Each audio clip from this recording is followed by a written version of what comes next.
National reports have called out our country's obesity problem and the impact it can have in building a successful military, which is why on Fort Carson you'll find a resiliency campus with anything and everything to keep our soldiers in shape.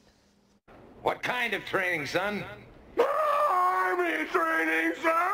Army training, sir! In the 1981 movie Stripes, they make light of Army training, but there's nothing light about it. More than half our soldiers are struggling with it. Currently, 62% of the Army is overweight or obese. So we're going to place the client back on the mask. A few months ago, I got to my peak at about 235 pounds. Meet Sergeant Ryan Musel. Gotten a little bit older, so metabolism slows down. You start moving a little bit slower. He tried to deny it for a while. You're at 70% of your maximal heart rate. I actually kind of hit it. I bought the bigger uniforms and stuff, so it puffed up. But that only lasted so long. The peers and people that I work with a lot of the time, they could still tell, and they used to make, chubby jokes and stuff like that. So that was really what motivated me to start working out. Between that and the staff at the Army Wellness Center on Fort Carson, Ryan is making progress. We're taking every soldier with height weight failure in the brigade and we're bringing them through here in mass. We add it all up and that's how many calories the client burns in a day. It's a testing with the education piece that really helps and is proven to work on soldiers to help them lose weight.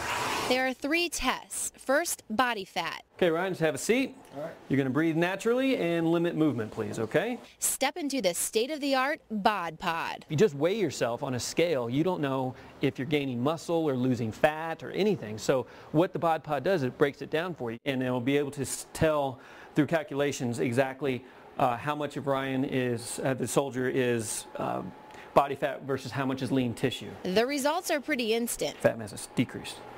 Way to go, buddy. Next, the metabolism test. The key to this test is to not talk and not fall asleep. This test gives the soldier an idea of how many calories they need in order to lose weight and reach their goals. All your vital functions are going to be measured with this test. Now I want you to grab that.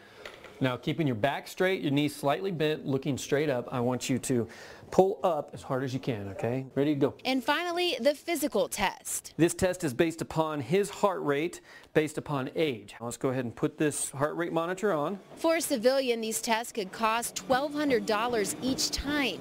Here, it's free to soldiers and their spouses. Once they see the money that's been put into this program and the benefits it could have to them, they really leave here with a lot of motivation. Ryan is down to 202 right now. Remember, he started at 235. Trying to get down to 185, but if I can get below that, then hey, it's bonus. And he's still got about 17 more pounds to reach that goal. The excuses will always be there for the soldier, but we're going to give them every opportunity and every tool possible in order to help them reach their goals and be mission ready. So am I to understand that you men completed your training on your own? That's the fact, Jack! That's the fact, Jack!